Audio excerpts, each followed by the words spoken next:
اپنی بات کے کاؤنٹر میں جب پی ٹی آئی والے بہت زیادہ اس پہ تنقید کرنے لگے تو انہوں نے عمران خان کے پرانے کلپس نکال کر اور بیانات نکال کر ان کو سوشل میڈیا پر ٹرم کر کے پھیلانا شروع کر دیا. یعنی جہاں پہ عمران خان صاحب صرف اتنی بات کر رہے ہیں کہ جی ہم 2 اسٹیٹ سولوشن کو تسلیم کر سکتے ہیں, اس کی طرف جا سکتے ہیں اور یہ وہ, تو وہاں تک جتنی وہ بات کر رہے ہیں اتنی بات چلا رہے ہیں کہ دیکھیں جی یہ تو عمران خان کا بھی موقف تھا, دیکھیں جی عمران خان بھی تو یہی کہہ رہا تھا, یہ تو 2020 میں بھی 20 پوائنٹس یہی تھے جو عمران خان کی ٹیبل پر بھی تھے اور اس وقت عمران خان تو اس کی حمایت میں ہی تھے. تو یہ کوئی ایسی نئی بات نہیں ہے کہ جو ہم کرنے جا رہے ہیں, یہ تو وہی بات ہے جو اسٹیٹ پالیسی بھی ہے اور عمران خان بھی اس کو انڈورس کر چکے ہیں. تو پہلی بات تو یہ ہے کہ اگر میں ایک لمحے کے لیے مان بھی لوں کہ عمران خان ایسی کسی چیز کو انڈورس کر چکے ہوں گے, یہ میں ایک لمحے کے لیے کہہ رہی ہوں, ایسا ہے نہیں,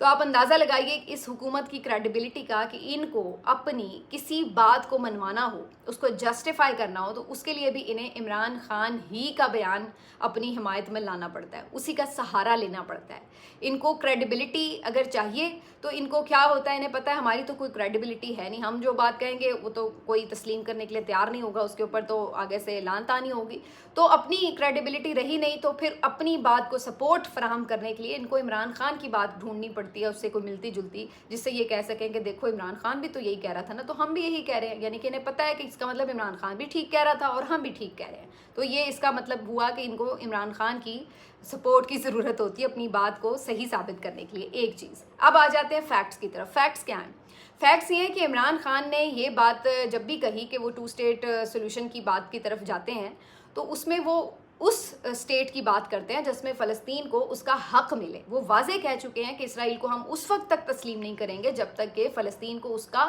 حق نہ ملے. اب فلسطین کو حق ملنے سے مراد کیا ہے, یہ بڑا اوپن فیکٹ ہے, یہ کوئی اتنی راکٹ سائنس نہیں ہے سمجھنا.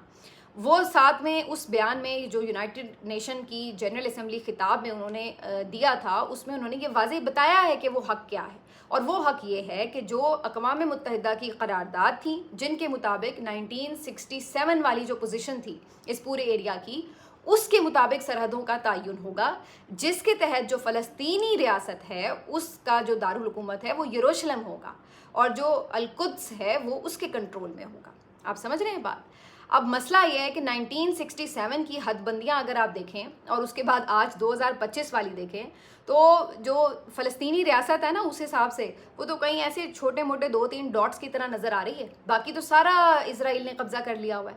تو آپ اگر تو یہ کہہ رہے ہیں نا کہ جی ہم 2 اسٹیٹ سولوشن کی طرف جا رہے ہیں, اور یہ 2 اسٹیٹ سولوشن کا مطلب یہ ہے کہ وہ حد بندی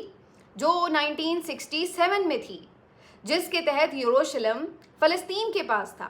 تو پھر تو بات سمجھ میں آتی ہے کہ بھئی ٹھیک ہے, اس کا مطلب اقوام متحدہ کی جو قراردادیں تھی اس کے مطابق اس کا 2 اسٹیٹ سولوشن نکالا جا رہا ہے. لیکن جب آپ یہ بات بیچ میں سے مائنس کر دیتے ہیں اور صرف اتنی بات لگاتے ہیں کہ جی 2 اسٹیٹ سولوشن, تو وہ 2 اسٹیٹس اب کیا بن چکی ہیں کہ اسرائیل نے تو سارا قبضہ کر لیا اور اتنی سی کہیں چھوٹی سی پٹی آپ کو نظر آتی ہے ویسٹ بینک کی اور اتنے سے 2-3 ڈاٹس نظر آتے ہیں غزہ کے, تو یہ رہ گئی ہے فلسطین کی ریاست. تو کیونکہ ان کے پاس کوئی چاروں کے پاس کوئی تھی نہیں نا فورس, کوئی جنگ تو نہیں تھی, دو بدو برابر کا کوئی لڑائی تو نہیں چل رہی تھی, تو سب کو پتہ ہے کہ جس طرح کی وہ لڑائی چل رہی تھی. تو کہنے کا مقصد یہ ہے کہ پھر فلسطینیوں کو کیا ملا, یہ جو آپ نے ان کا سارا ملک تباہ کیا, جو کچھ بھی ہوا, خون ریزی ہوئی, سب کچھ ہوا, اس کا نتیجہ کیا نکلا؟ کیا کسی کو آپ نے جواب دہ ٹھہرایا؟ کیا کسی کی جنگی جرائم کے اوپر ٹرائل کی بات ہے اس معاہدے میں؟ نہیں ہے. کیا واپس اپنی پوزیشنز پر جانے کی بات ہے کہ جی یہ ساری جو کرائسس پچھلے 2-3 سال میں رہا ہے اس سے پہلے کی جو پرانی پوزیشنز تھیں 1967 والی, ان پوزیشنز پر پہلے واپس جائیں, وہاں پہ 2 اسٹیٹ سولوشن لے کے آئیں؟ اگر آپ ایسا کرتے ہیں تو پھر اس کو سارے ویلکم کرتے ہیں. پھر بھی اس سے بھی زیادہ امپورٹنٹ بات ہے کہ اگر فلسطینی بھی آج والی پوزیشن کو اکنالج کر دیں اور وہ کہیں کہ جی ٹھیک ہے اب ہماری بس تھکن ہو گئی, اب ہم مزید نہیں لڑ سکتے, اب ہماری جان خلاصی کی جائے اور ہمیں یہی اسٹیٹ منظور ہے جو بھی ہمارے پاس بچا کچا ہے, تو پھر بھی بات ہے, آپ کہہ سکتے ہیں کہ اگر فلسطینی اب اپنے حق کے لیے نہیں لڑے تو ہم کیا بات کریں. لیکن اس انداز سے, جس انداز سے یہ 2 اسٹیٹ سولوشن اور جو یہ پورے 20 پوائنٹس ان کے اوپر مسلط کیے جا رہے ہیں, اس کی ایک آسان میں آپ کو اگر مثال سمجھا دوں, ویسے مثال بڑی آکورڈ ہے لیکن میں آپ کو صرف آسان الفاظ میں سمجھانے کے لیے کہہ رہی ہوں, معذرت اگر کسی کو گراں گزرے, کہ یہ بالکل ایسے ہی ہے کہ جس سے کسی خاتون کا, بے بس خاتون کا آپ روز گینگ ریپ کر رہے ہیں اور باقی جو ارد گرد کھڑے لوگ ہیں وہ اس گینگ کو روک نہیں سکتے، وہ کہتے ہیں کہ یار یہ اب بدماشی پترا، ہم اس کو روک نہیں سکتے، ٹھیک ہے۔ اس کے بعد آپ سارے وہ جو ارد گرد کھڑے تماشبین ہیں وہ اس بے بس خاتون کو یہ کہیں کہ چونکہ اب ریپ تو تمہارا روز ہونا ہی ہونا ہے، ہو ہی رہا ہے، تو اب یوں کرو تم اس سے نکاح کر لو تاکہ اس کو ایک لیگل کور مل جائے، کیونکہ ہم تمہیں بچا تو نہیں سکتے، تو چلو اب یوں کرو جو ہو گیا سو ہو گیا، اس کو ایک لیگل کور دے دو۔ یہ بالکل اسی طرح ہی ہے کہ فلسطین کے ساتھ آپ نے یہ کیا ہے، اور اس کے بعد اب سارے مل کے عرب ممالک اور سب لوگ اس کو یہ کہہ رہے ہیں کہ اب اس کو ایک لیگل کور دے دو، اس کو ایکسیپٹ کر لو معاہدے کے تحت، جو ہو گیا سو ہو گیا، جو اس کے پاس چلا گیا اسرائیل کے پاس سو چلا گیا، اب تم بس اپنی جان خلاصی کروا لو۔ تو یہ مجھے تو یہ اس قسم کی ایک سچویشن جو ہے وہ اس کی مثال سمجھ میں آتی ہے۔ باقی عمران خان کا جو بیان ہے اس کو آدھا چلا کے انہوں نے اس میں فوراً آگے ایکسپلین کیا ہوا ہے کہ 1967 کی جو پوزیشن ہے اس کے مطابق 2 اسٹیٹ سولوشن، اس کو نہیں یہ چلا رہے، بس وہ لگائی جا رہے ہیں چھاپا کہ جی عمران خان نے کہا تھا 2 اسٹیٹ سولوشن۔ تو چلیے یہ تو آپ مان گئے کہ عمران خان ہی کی سپورٹ آپ کو چاہیے اپنی بات منوانے کے لیے۔ بہرحال عمران خان صاحب کی بات کوئی مانے یا نہ مانے، نیتن یاہو صاحب خود آ کے بعد میں جو ٹرمپ سے ملاقات ہوئی ہے اس کے بعد آ کے بڑے واضح الفاظ میں انہوں نے ایک ویڈیو ریکارڈ کرائی ہے، اس میں تو وہ 2 اسٹیٹ سولوشن کو مان ہی نہیں رہا بھائی، وہ تو صاف کہہ رہے ہیں کہ کوئی فلسطینی ریاست کو ماننے کے لیے وہ تیار نہیں ہے، نمبر 1۔ نمبر 2 یہ کہ وہ یہ بھی نہیں کہہ رہے کہ ان کے فورسز جو ہیں وہ وہاں سے نکل جائیں گی، وہ تو کہہ رہے ہیں ہماری فورسز وہاں پہ موجود رہیں گی۔ تو پھر کاہے کی جنگ بندی ہو رہی ہے اور کاہے کا یہاں پہ 2 اسٹیٹ سولوشن نکل رہا ہے؟ تو سب سے پہلی بات تو یہ کہ فریقین بھی اس بات کو تسلیم کر رہے ہیں کہ جی ہاں یہ ایک 2 اسٹیٹ سولوشن ہمیں قبول ہے۔ اگر تو وہ کر رہے ہوں تو پھر بھی اس پہ آگے بحث بند ہو جاتی ہے کہ چلو بھائی اگر انہوں نے قبول کر لیا تو پھر اب آگے ہم کیا بات کریں۔ تو پہلے یہ دیکھنا ضروری کہ فریقین کی اس میں رضامندی کیا ہے۔ بہرحال جی اب یہ تو اس پہ ڈسکشن آنے والے وقت میں بھی چلتی رہے گی۔ پی ٹی آئی نے بھی آج اپنی ایک اسمبلی لگائی ہوئی تھی اسمبلی ہال کے اندر، اور انہوں نے اس کے خلاف ایک قرارداد بھی منظور کی ہے، تو اس کے اوپر بھی انہوں نے ظاہر ہے کہ شور مچایا ہے کہ جی نامنظور، اسرائیل کی منظوری جو ہے وہ ہمیں نامنظور ہے۔ تو یہ ساری باتیں اب وہ ظاہر ہے اس کے اوپر پولیٹیکلی پوری بات کریں گے۔ اگر عمران خان صاحب کا آج بیان آتا ہے اس پہ، اگر ان کی ملاقات ہوتی ہے آج اپنی بہنوں کے ساتھ، تو پھر ان کا بیان بھی ایکسپیکٹڈ ہے کہ آ سکتا ہے اس موضوع پہ۔ ویسے ہو بھی سکتا ہے کہ ان کا بیان اگر ان کی ملاقات ہی نہ ہو تو وہ ہو سکتا ہے کہ بیان نہ دیں، اس کے اوپر پھر ایک علیحدہ پروپیگنڈا شروع ہو جائے گا کہ جی بیان نہیں دیا بھائی کوئی ملے گا جا کے تو پھر وہ شاید کوئی بیان بھی دیں۔ یہ ہو گئی صورتحال۔ اب آ جاتے ہیں کہ کیا صورتحال ہے جناب جو کشمیر کی جو سچویشن ہے۔ کشمیر میں جی کافی کرٹیکل سچویشن ہو چکی ہے، جیسے میں نے آپ کو کل بھی بتایا تھا، یہاں پر اب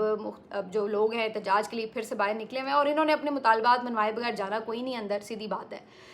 ان کے جو مزاج ہیں، جو ان کی مزاحمت ہے وہ پاکستانیوں جیسی نہیں ہے، وہ اس سے مختلف ہے، ان کو اپنی بات منوانی آتی ہے۔ کل آپ نے دیکھا وہاں پہ فائرنگ کا واقعہ پیش آیا، اس میں خبر یہ ملی کہ 2 لوگ، کچھ کے مطابق 1 شخص جاں بحق ہوا ہے۔ اب وہ جو جاں بحق ہوا ہے اس کے بعد سے فردر اس میں احتجاج میں مزید زور آ گیا ہے، اور کل رات سے یہ لوگ مختلف جو کشمیر کے انٹری پوائنٹس ہیں وہاں پر پہنچے، انہوں نے جا کے انہیں بلاک کر دیا جہاں سے پاکستان سے کشمیر میں داخل ہوا جا سکتا ہے، تو انہوں نے ان پوائنٹس کو بلاک کر دیا ہے۔ آج بھی بڑی تعداد میں لوگ جو ہیں وہ باہر ہیں اور سڑکوں پر احتجاج کا سلسلہ جاری ہے۔ اب میڈیا جو اس کے اوپر بڑی عجیب و غریب کوریج کر رہا ہے، یہ اور زیادہ میرا خیال ہے کہ خوفناک بات ہے کہ آپ کم از کم حقائق تو سامنے رکھیں۔ اب وہ کشمیر کوئی ایسا دشمن علاقہ نہیں ہے کہ جس کے اوپر آپ غلط قسم کے کشمیریوں کے اوپر الزامات لگا رہے ہیں، لیکن کیا ہے کہ انہیں یوں ریپرزینٹ کیا جا رہا ہے کہ جی کشمیریوں نے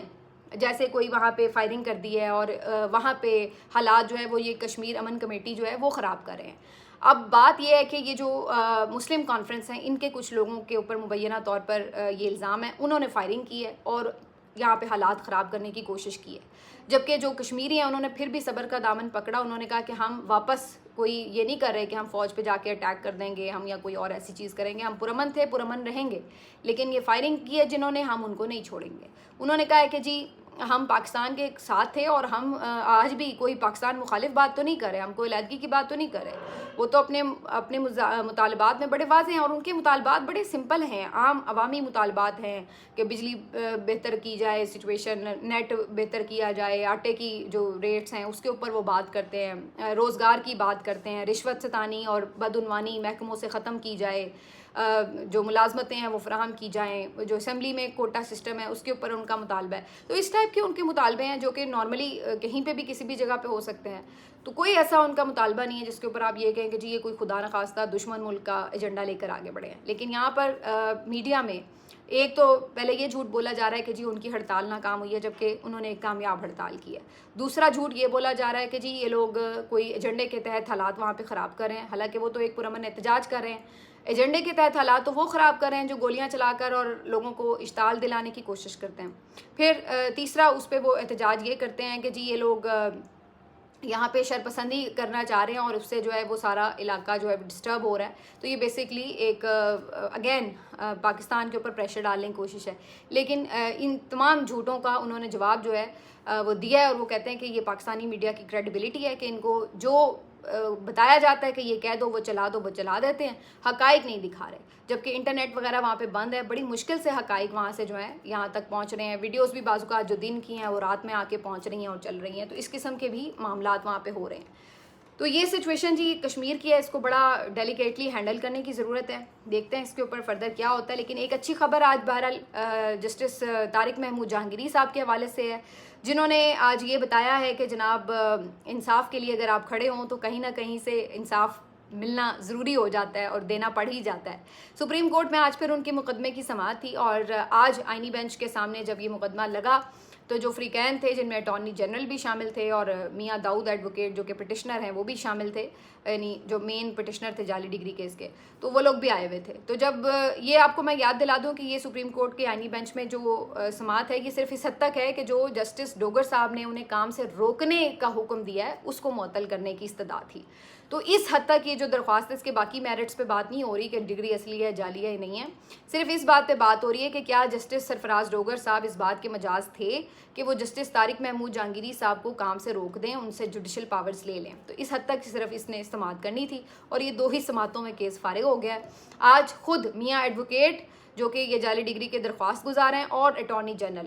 ان دونوں نے اس موقف سے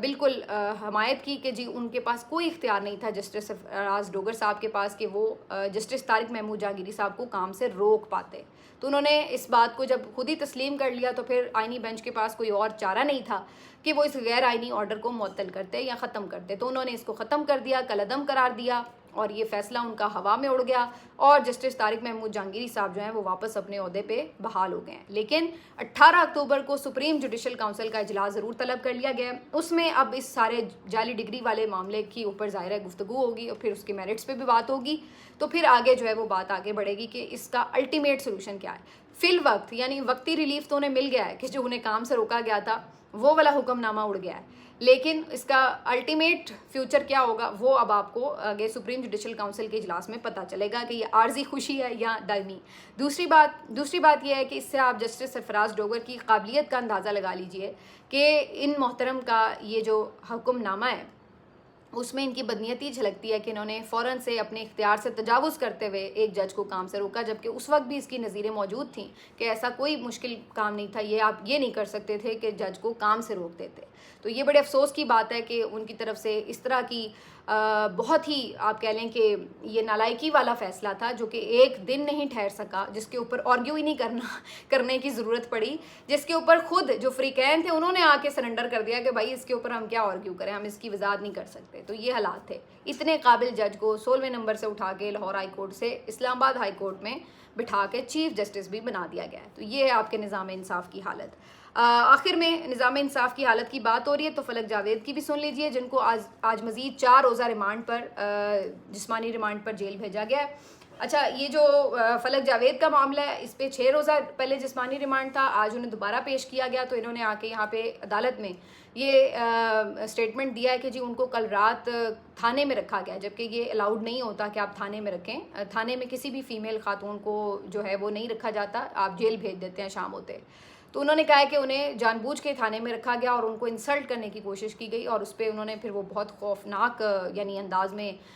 گرج برس رہی تھیں عظمیٰ بخاری صاحبہ کے اوپر بھی اور مریم نواز کے اوپر بھی, اور انہوں نے کہا کہ یہ لوگ ظلم کر رہی ہیں عورتوں کے اوپر, اور بڑی انہوں نے لعن طعن بھی کی. لیکن بہرحال